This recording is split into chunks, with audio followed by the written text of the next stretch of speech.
Nah, luar biasa Bapak Ibu. Sekarang kita akan melihat siswa SD. Siswa SD ini akan menjadi dosen di Universitas Cendrawasih. Nah, kedatangan seorang anak ajaib yaitu Jose Nerotou dan Felicia Dahayu yang berkat matematika gasing, gampang, asik dan menyenangkan. Berkat dari Profesor Yohanes Surya mampu merubah sekejap mata seorang anak biasa menjadi luar biasa. Nah, adik Jose ini dia berasal dari kota Jayapura dan dia bersekolah di SD Kristen Kalam Kudus dan duduk di kelas 6. Adik Jose ini merupakan jebolan dari Gasing Kota Jayapura yang pertama. Baik, selamat pagi semua.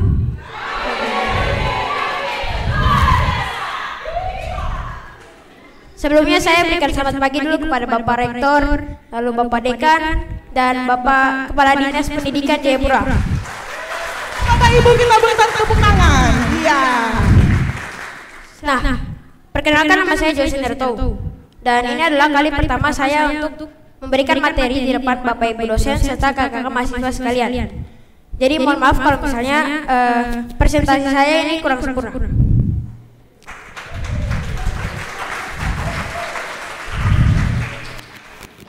Nah, topik yang akan saya bawakan hari ini adalah kalkulus. Siapa yang di sini sudah pernah mendengar tentang kalkulus?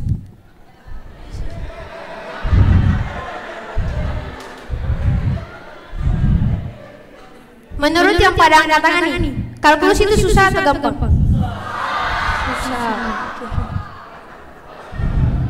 Tapi hari ini saya akan meringkas kembali kalkulus dan mengubahnya menjadi mudah. Pertama, dimulai dari definisi kalkulus. Jadi, apa itu kalkulus? Nah, kalkulus ini merupakan cabang matematika yang mempelajari bagaimana suatu fungsi berubah menjadi fungsi yang lain. Contohnya di sini terdapat fungsi 1. Nah, fungsi 1 ini ketika masuk ke mesin kalkulus akan berubah menjadi fungsi kedua. Nah, kalkulus sendiri terbagi menjadi 2 jenis. Yang pertama adalah kalkulus diferensial. Kalkulus diferensial ini mengubah fungsi 1 seperti x kuadrat menjadi 2x, lalu x pangkat 3 menjadi 3x kuadrat, x pangkat 4 menjadi 4x pangkat 3. Sementara jenis kalkulus kedua adalah kalkulus integral. Nah, kalkulus integral ini mengubah fungsi seperti x kuadrat menjadi sepertiga x pangkat 3, lalu x pangkat 3 menjadi seperempat x pangkat 4, dan x pangkat 4 menjadi seperempat x pangkat 5. Nah, kalau kita lihat yang polanya paling gampang itu pasti integral ya. Kita pangkatnya di sini tinggal tambah 1 aja. Terus depannya 1 per pangkatnya ditambah 1 juga. Nah, hari ini yang akan saya bahas adalah kalkulus diferensial. Kalkulus diferensial menyatakan bahwa variabel itu tidak hanya x, bisa A, bisa B, dan contohnya di sini adalah T. Nah, kalau kita lihat perubahan fungsi kalkulus diferensial pada T itu hampir sama seperti x yang tadi. Namun yang membedakannya adalah variabelnya. Sini sama seperti tadi di mana T kuadrat menjadi 2T, T pangkat 3 menjadi 3T kuadrat, dan T pangkat 4 menjadi 4T pangkat 3. Nah, sekarang saya mengajak Bapak Ibu dosen serta kakak-kakak mahasiswa sekalian untuk kita melihat pola serta menyelesaikan 3 persoalan ini. Kira-kira dari Bapak Ibu dosen serta kakak-kakak mahasiswa sekalian ada tidak yang bisa menemukan pola dari sini?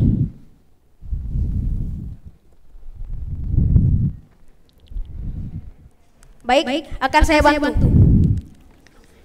Di sini jika kita lihat, pertama, kalau misalnya di sini pangkat 2 yang saya garis bawahi, maka fungsi keduanya akan berubah depannya menjadi 2. Ya tidak?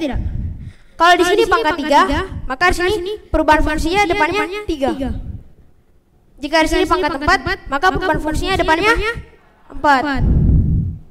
Nah, selanjutnya pangkat pada fungsi keduanya. Jika di sini pangkat 2, maka di sini pangkat 1. Jika di sini pangkat 3, maka di sini pangkat 2. Jika di sini pangkat 4, maka di sini pangkat 3. Nah, berarti kalau T pangkat N, kita dapat simpulkan N-nya pindah ke depan, sama seperti 2 yang tadi saya jelaskan. Lalu dikali T, lalu pangkatnya N-1. Sudah bisa, mantap.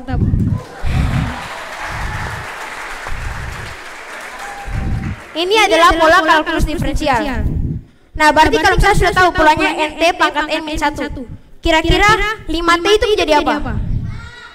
5, ya betul sekali. Karena kan ini T pangkat 1, satunya pindah ke depan, berarti 1 kali 5T pangkat 1 min 1. T pangkat 1 min 1 atau T pangkat 0 itu sama dengan 1. 1 dikali 5 sama dengan 5, maka di sini jadi 5. Nah, kalau begitu, kira-kira ada yang bisa tebak tidak? Kalau 5 menjadi apa? 0, betul sekali. Karena sebenarnya 5 ini juga mengandung T. Namun ada hubungannya seperti yang di atas, di mana T-nya itu pangkat 0. Karena T pangkat 0 itu sama dengan 1. Maka di sini 0 kali 5T pangkat 0 min 1. Hasilnya menjadi 0. Nah, selanjutnya karena kita sudah tahu polanya, saya mengajak Bapak Ibu dosen serta kakak-kakak mahasiswa sekalian, kita mengerjakan beberapa persoalan ini. Oke.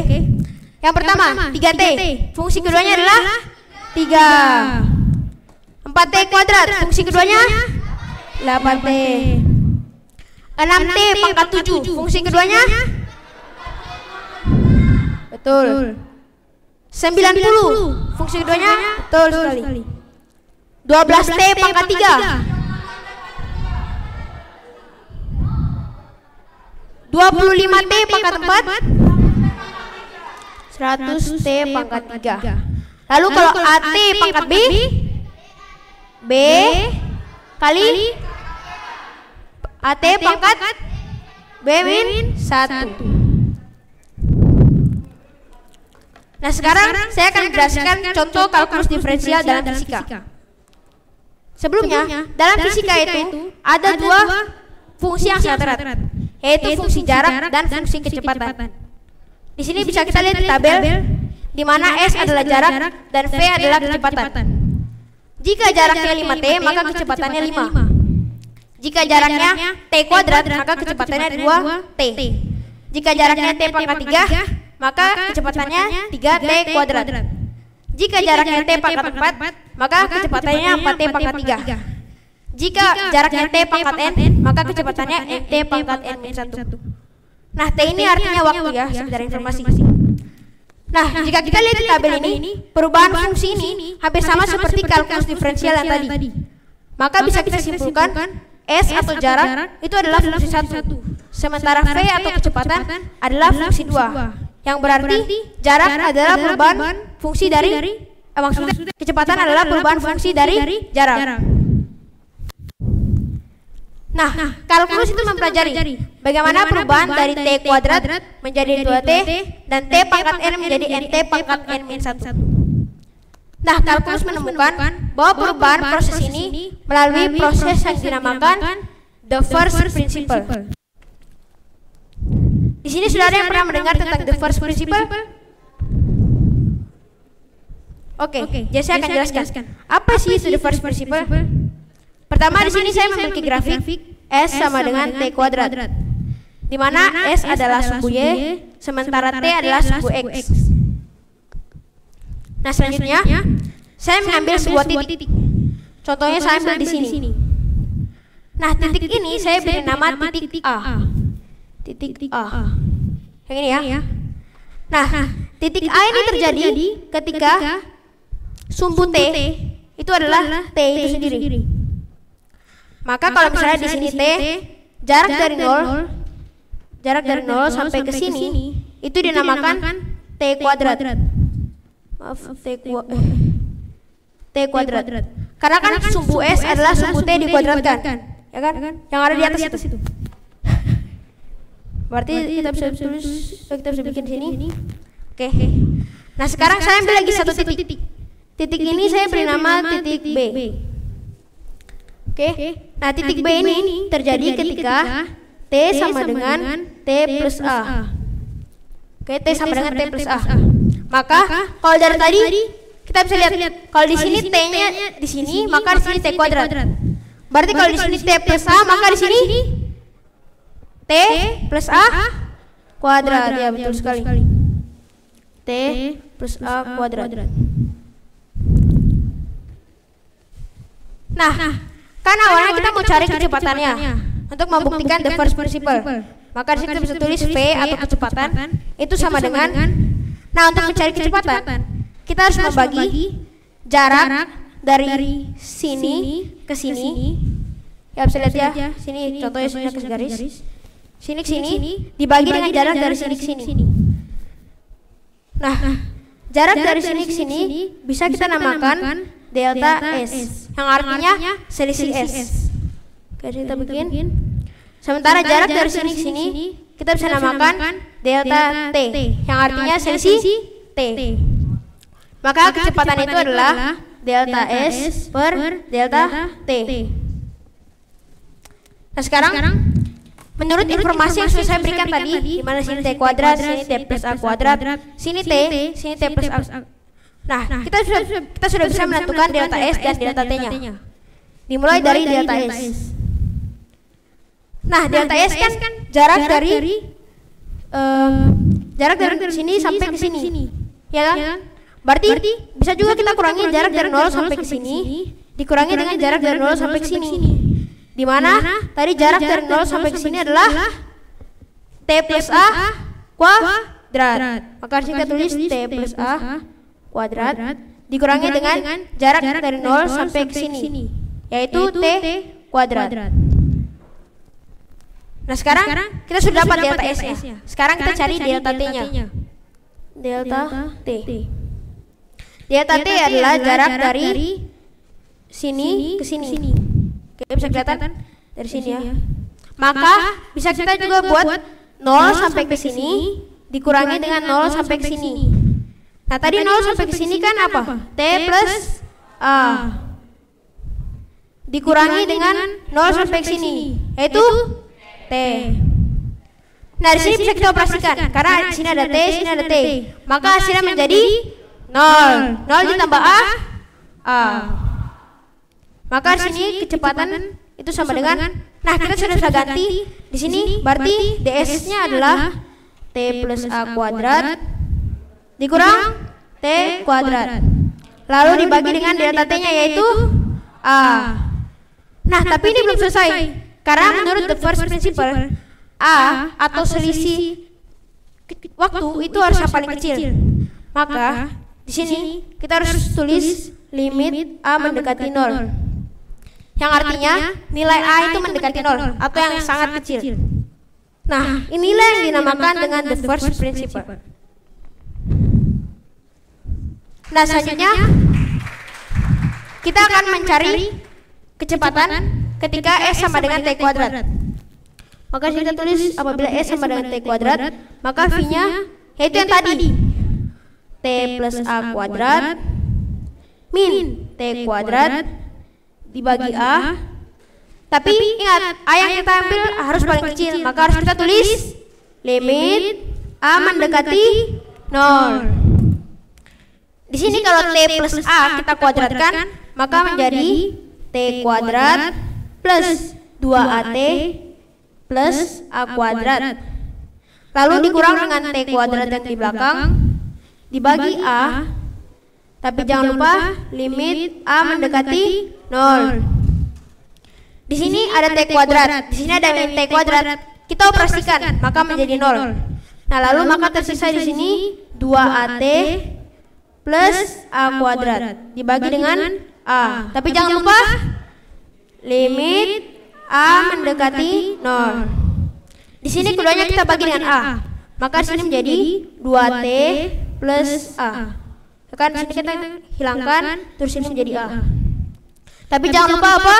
Limit A mendekati 0. Nah, di sini karena A-nya sangat kecil atau mendekati 0, di sini bisa saja kita abaikan. Maka V ketika S sama dengan T kuadrat, A-nya kita hilangkan, maka menjadi 2T. Maka terbukti yang tadi bisa kita lihat dari tabel fisika yang tadi. Jadi terbukti. Nah ini sudah terbukti. S sama dengan kuadrat maka V sama dengan 2T. Nah V ini dinamakan turunan atau derivatif dari S. Bisa juga ditulis ds per dt yang tadi dari makna the first principle. Nah secara umum turunan f atau suatu fungsi fx itu bisa ditulis dengan df per dx sama dengan f ketika x plus a dikurang f ketika x dibagi dengan a, tapi jangan lupa a mendekati 0. Nah, di sini karena kita sudah tahu tadi the first principle, maka kita akan mengerjakan beberapa soal secara bersama-sama. Kita akan mencari turunan dari contoh satu, yaitu 5x menggunakan the first principle. Ini adalah gambar grafik dari 5x. Berarti di sini df per dx yang tadi f ketika x plus a dikurang f ketika x dibagi dengan a. Tapi jangan lupa limit a mendekati 0. Di sini f ketika x plus a dan f ketika x kita ganti. Maka menjadi 5 dikali x plus a dikurang 5 dikali x dibagi dengan a. Tapi jangan lupa limit a mendekati 0. Di sini kita distributifkan 5 dikali x plus a. Maka menjadi 5x plus 5a dikurang 5x dibagi dengan a. Tapi jangan lupa a mendekati 0. Di sini ada 5x, di sini ada 5x. Kita operasikan, maka menjadi 5a dibagi dengan a. Tapi jangan lupa limit a mendekati 0. Nah, di sini a-nya bisa kita coret karena 5a dibagi a ya. Maka di sini tersisa 5. Maka turunan dari 5x adalah 5. Selanjutnya kita akan mencari turunan contoh 2, yaitu 3x kuadrat. Nah ini adalah contoh gambar grafik dari 3x kuadrat. Maka di sini kita tulis df per dx itu sama dengan f ketika x plus a dikurang f ketika x dibagi dengan a. Tapi jangan lupa limit a mendekati 0. Di sini sudah kita ganti f-nya, maka menjadi 3 dikali x plus a. Tapi karena di sini x-nya kuadrat, maka x plus a juga harus kita kuadratkan. Lalu dikurang 3x kuadrat dibagi a. Tapi jangan lupa limit a mendekati 0. Di sini x plus a kita kuadratkan, maka menjadi 3 dikali x kuadrat plus 2ax plus a kuadrat dikurang dengan 3x kuadrat dibagi a. Tapi jangan lupa limit a mendekati 0.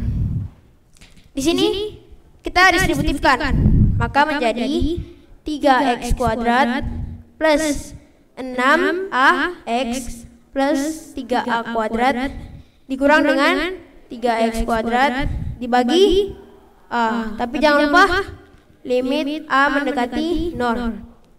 Nah, di sini ada 3x kuadrat, di sini ada 3x kuadrat. Kita operasikan, maka menjadi 0. Selanjutnya di sini, maka di sini menjadi 6ax plus 3a kuadrat dibagi dengan a. Tapi jangan lupa limit a mendekati 0. Nah, di sini kita bagi dengan a, maka menjadi 6x plus 3a. Tapi jangan lupa limit a mendekati 0. Nah, karena a-nya sangat kecil atau mendekati 0, jika dikalikan dengan bilangan berapapun, maka hasilnya tetap kecil atau bisa kita abaikan. Maka di sini bisa kita tulis saja 6x karena 6x tidak mengandung a. Jadi turunan dari 3x kuadrat adalah 6x.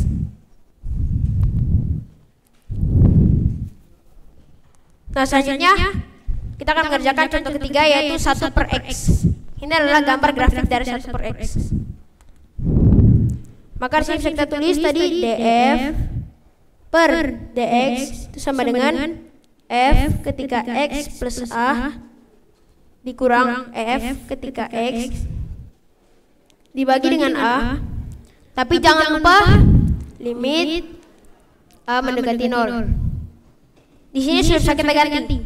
Tapi karena di sini bentuknya pecahan, maka x plus a harus kita taruh di bawah sama dengan x. Jadi di sini 1 dibagi x plus a dikurang 1 dibagi x. Tapi jangan lupa dibagi a dan limit a mendekati 0.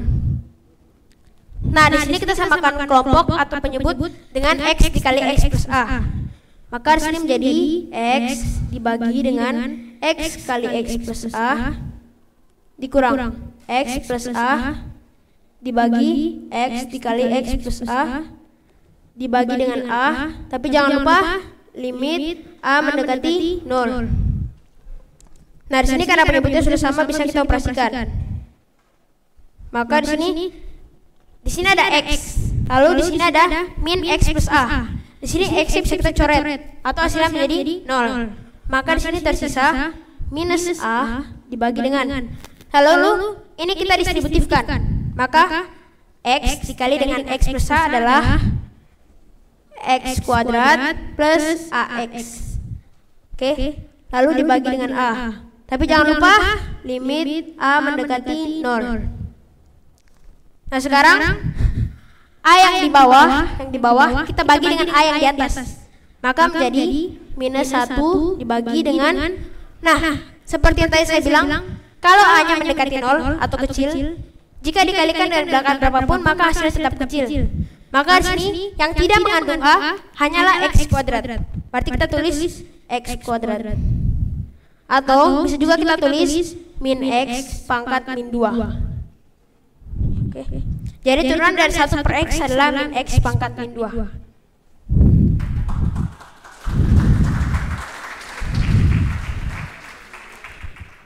Nah, selanjutnya contoh keempat 1 per x kuadrat. Kita akan mencari turunannya. Ini adalah gambar grafik dari 1 per x kuadrat. Maka kita tulis seperti tadi. Ini.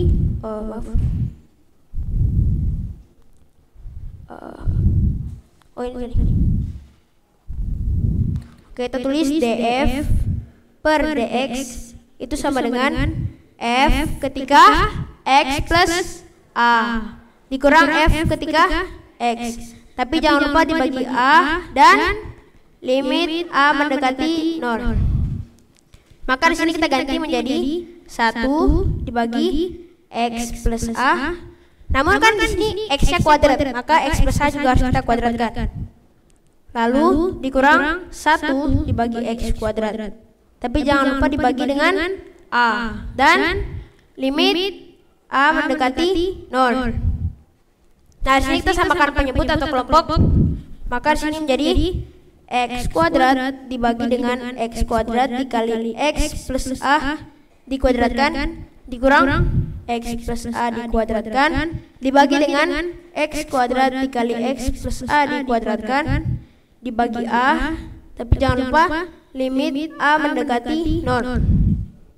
Oke, di sini karena kelompoknya sudah sama bisa kita operasikan. Maka di sini menjadi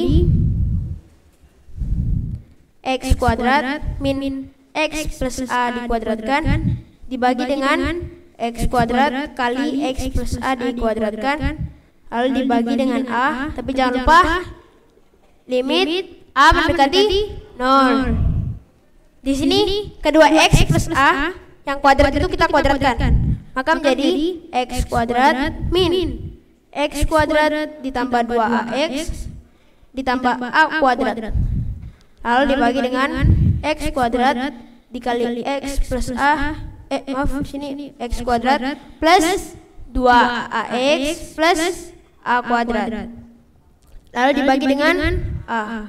Tapi jangan lupa limit a mendekati 0. Nah, di sini ada x kuadrat min x kuadrat. Bisa kita operasikan. Maka menjadi 0. Maka tersisa min 2ax min a kuadrat dibagi dengan. Nah, di sini x kuadrat yang di bawah itu kita distributifkan, maka menjadi X pangkat 4 plus 2A X pangkat 3 plus A kuadrat X kuadrat.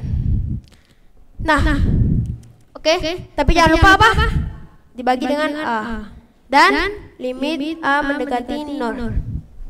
Nah, sama seperti yang tadi, yang di atas kita bagi dengan A, maka di sini menjadi min 2X min A dibagi dengan, nah seperti yang tadi saya bilang, kalau kalau misalnya ada bilangan mengandung A, kalau A-nya kecil, itu hasilnya tetap kecil. Maka di sini yang tidak mengandung A yang di bagian bawah itu cuma X pangkat 4. Nah lalu karena di sini min 2X min A dan A-nya itu kecil, bisa kita abaikan A-nya. Maka di sini bisa juga saya hapus di sini. Maaf.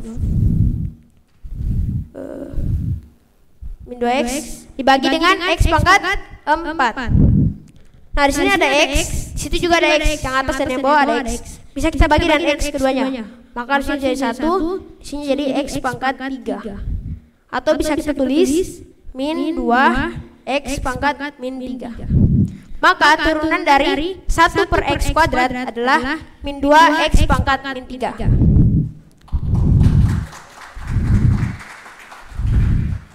Ada yang mau foto?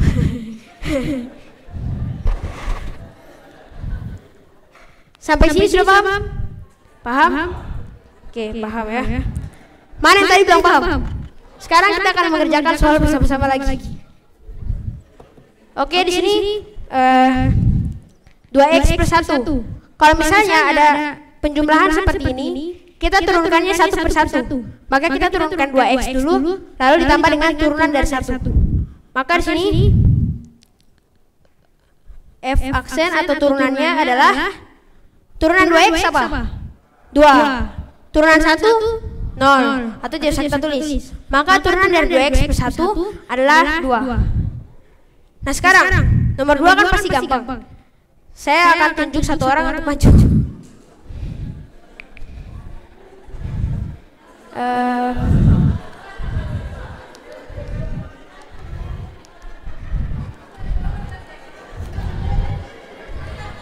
Kakak ini silakan maju.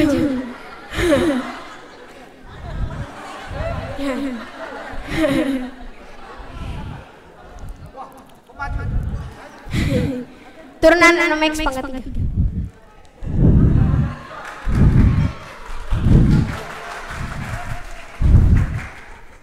Sebelumnya dengan kakak siapa? Kakak Haikal. Oke, Kak Haikal, ini berarti turunan dari 6X pangkat 3 adalah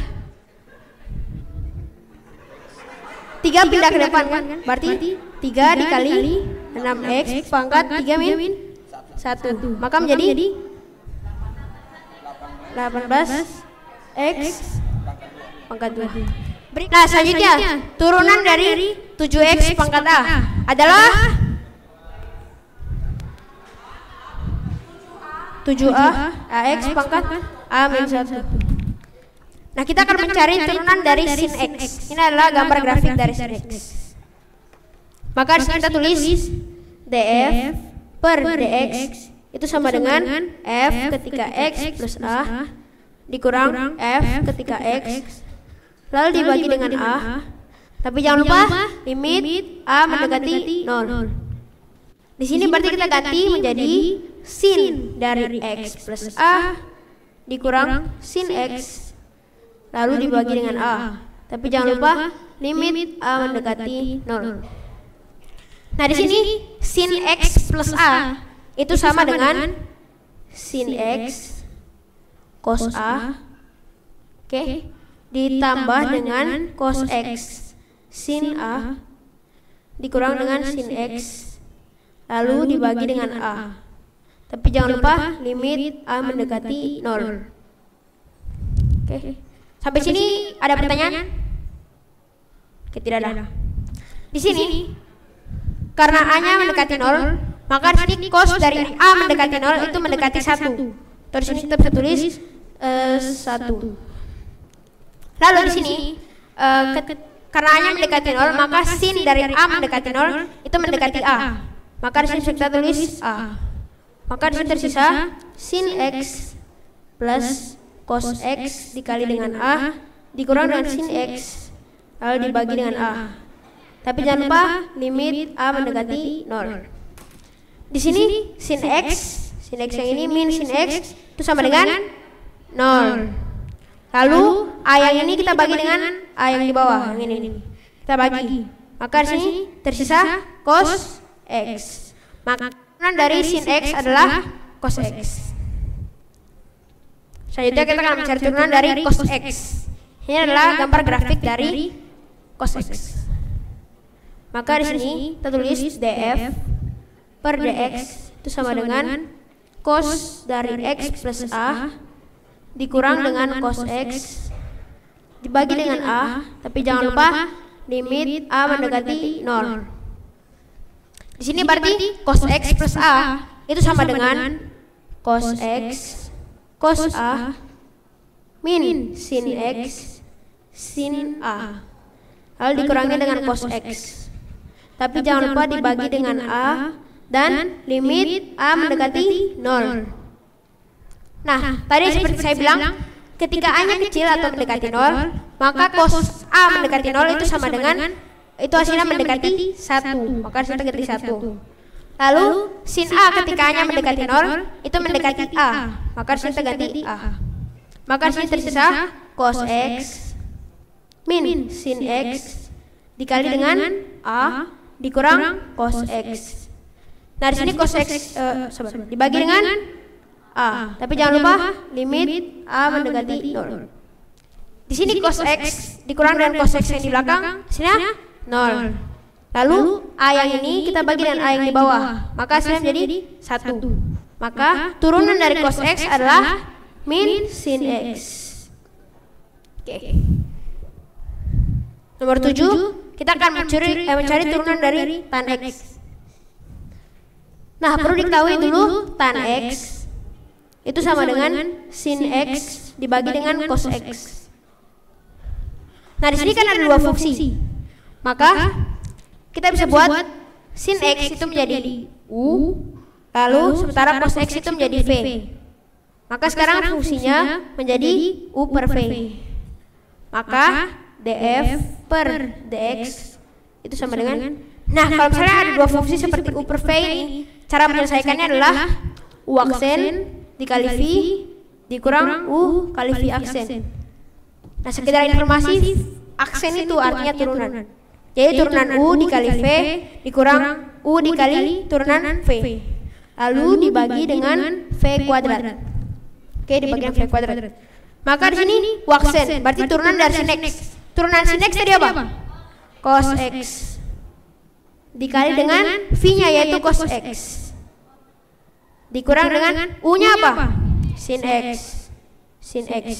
Lalu dikali dengan turunan dari v, berarti turunan cos x min sin x. Lalu dibagi dengan, nah dibagi dengan v kuadrat, berarti cos x dikuadratkan, maka menjadi cos kuadrat x. Nah di sini cos x dikali cos x, cos kuadrat x. Lalu sekarang ditambah atau dikurang? Tambah, ya betul. Ditambah dengan sin kuadrat x. Lalu dibagi dengan cos kuadrat x. Nah, sekedar informasi aja nih, kalau cos kuadrat x ditambah sin kuadrat x itu sama dengan 1 menggunakan Pythagoras segitiga garis. Maka di sini menjadi 1 dibagi cos kuadrat x. Nah, kalau 1 per cos x itu sama dengan secant x. Maka kalau 1 per cos kuadrat x itu menjadi secant kuadrat x. Oke, berarti turunan dari tan x adalah secant kuadrat x. Oke. Nah sekarang kita akan melihat aplikasi kalkulus dalam beberapa mata pelajaran. Yang pertama yaitu fisika. Diketahui sebuah benda dilempar ke atas dari suatu gedung dengan ketinggian benda sebagai fungsi waktu diberikan oleh persamaan y sama dengan 100 plus 20t min 5t kuadrat. Hitung ketinggian maksimum benda dan kapan benda mencapai tanah. Di sini untuk gambaran terdapat sebuah benda. Lalu benda itu dilempar ke atas. ke atas. Lalu benda itu akan jatuh lagi ke bawah. Nah, di sini saya akan memberikan sebuah bayangan. Jika contohnya di sini saya melempar sebuah benda ke atas, maka di sini kecepatannya pertama positif, lalu 0, lalu negatif. Karena kalau tidak 0 itu bendanya tidak akan mungkin jatuh ke bawah lagi. Supaya dia putar balik. Maka di sini untuk A itu V atau DY per DT itu harus sama dengan 0. Maka yang pertama kita cari adalah DY per DT nya atau V nya. Maka DY per DT adalah turunan dari Y ini, yaitu pertama turunan 100 0 ditambah dengan turunan 20T 20, lalu dikurang dengan turunan 5T kuadrat 10T. Nah, itu harus sama dengan 0. Maka di sini T-nya min 10T kita pindahkan ke sini, maka menjadi 20 sama dengan 10T. Maka iya betul sekali, T sama dengan 2. Nah, di sini karena kita sudah ketahui T sama dengan 2, kita masukkan untuk mencari Y max-nya. Maka sini kita tulis Y max atau ketinggian maksimum itu sama dengan 100 ditambah 20 dikali T. Nah, T-nya kan kita tahu 2, berarti 20 dikali 2 dikurang 5 dikali 2 kuadrat. Hasilnya berapa? 100 tambah 20 kali 2 40 dikurang 5 kali 2 kuadrat. 5 kali 2 kuadrat sama dengan 20. Maka hasilnya jadi 100. Ya betul, 120. Nah, anggap saja satuan ketinggiannya meter, jadi kita tulis 120 meter. Ini adalah ketinggian maksimum dari benda ketika dilempar ke atas. Nah, sekarang kita akan mencari kapan benda mencapai tanah. Nah, ketika sebuah benda dilempar dari atas dan mencapai tanah, itu ketinggiannya 0, ya kan? Karena ketinggiannya 0. Maka kita harus tulis Y itu harus sama dengan 0. Maka di sini 0 kita ganti 0 yang ini, Y yang ini menjadi 0. Maka 0 itu diperoleh dari 100 plus 20T min 5T kuadrat. Di sini supaya mempermudah kita bagi semuanya dari 5. Maka di sini 0 sama dengan 20 plus 4T min T kuadrat. Maka di sini kita ubah dalam bentuk persamaan kuadrat sempurna. Maka menjadi T min 2 dikuadratkan, lalu dikurang dengan min 2 kuadrat berapa? 4, ya betul.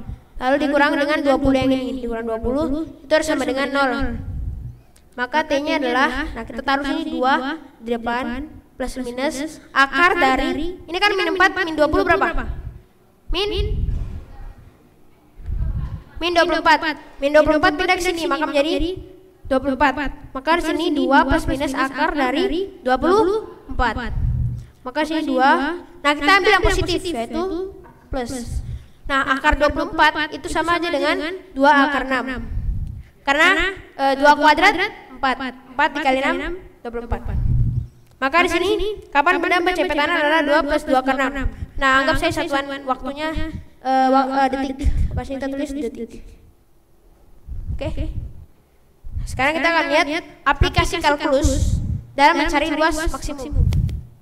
Diketahui sebuah tali dengan panjang 60 cm hendak dibuat menjadi suatu persegi panjang. Hitung luas maksimum dari persegi panjang yang dapat dibuatnya.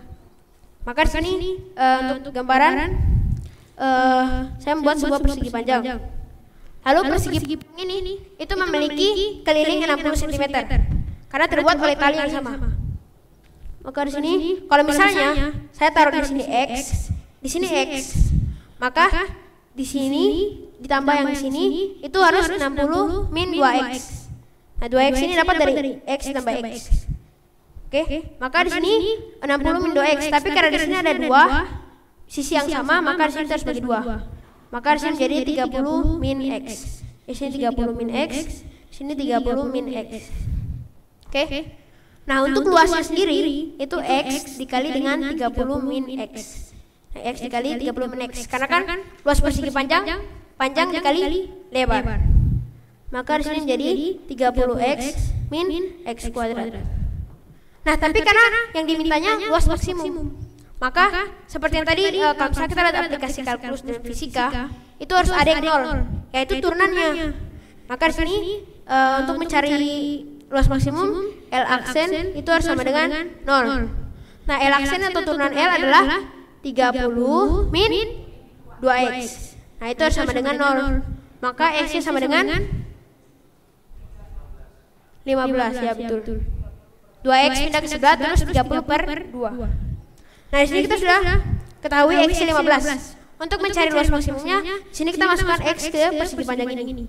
Berarti ini menjadi 15, lalu 30 min X-nya yaitu 15. Sehingga menjadi 15.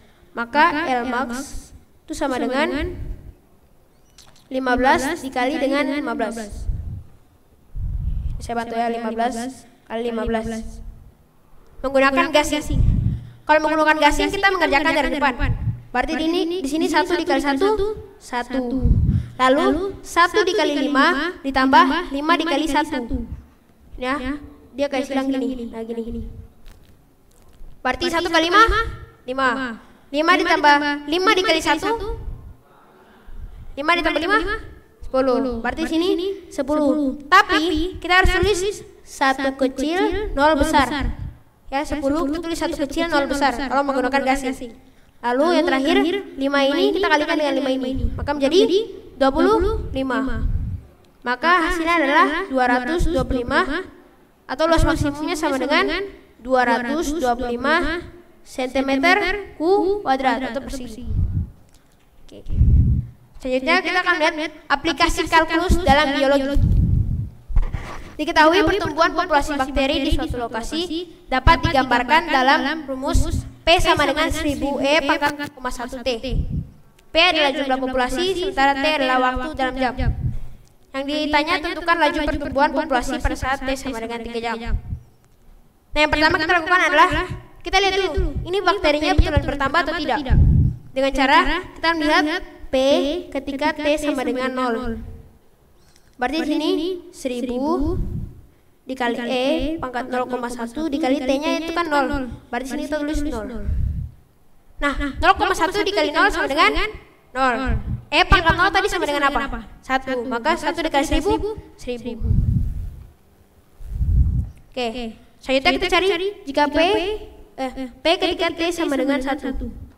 Maka di sini 1000 dikali E pangkat 0,1 dikali T-nya itu 1, berarti kita tulis ini 1.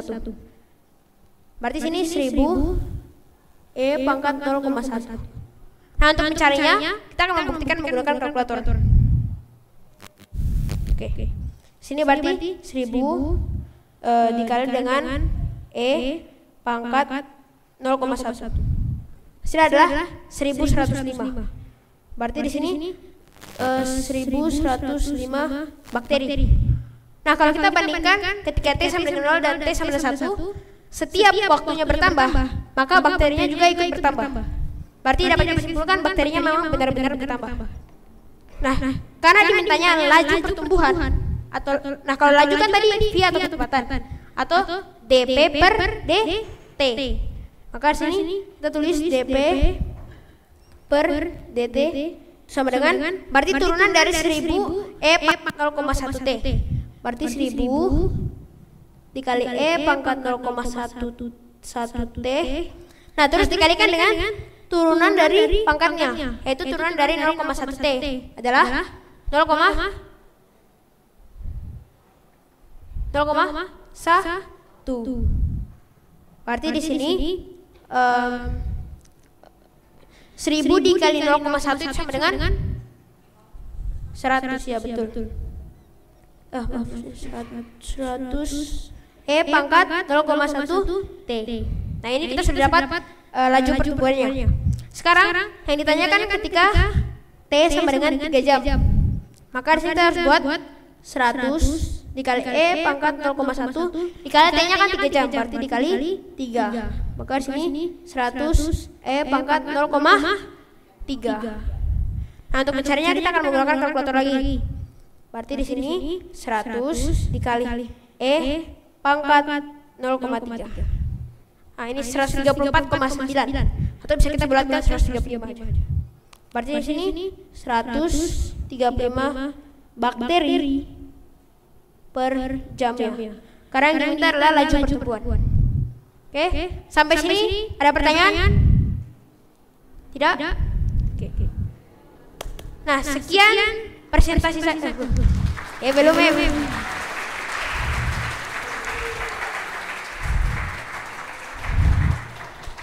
Oke, kesimpulan dari pembelajaran kita hari ini adalah kalkulus itu dapat dipelajari dengan mudah. Lalu kalkulus itu meningkatkan pola pikir dan mempunyai aplikasi yang sangat luas. Lalu yang terakhir, penting bagi anak seperti saya untuk mempelajari kalkulus untuk meningkatkan logika berpikir mereka. Oke, tepuk tangan yang meriah buat Jose Roto.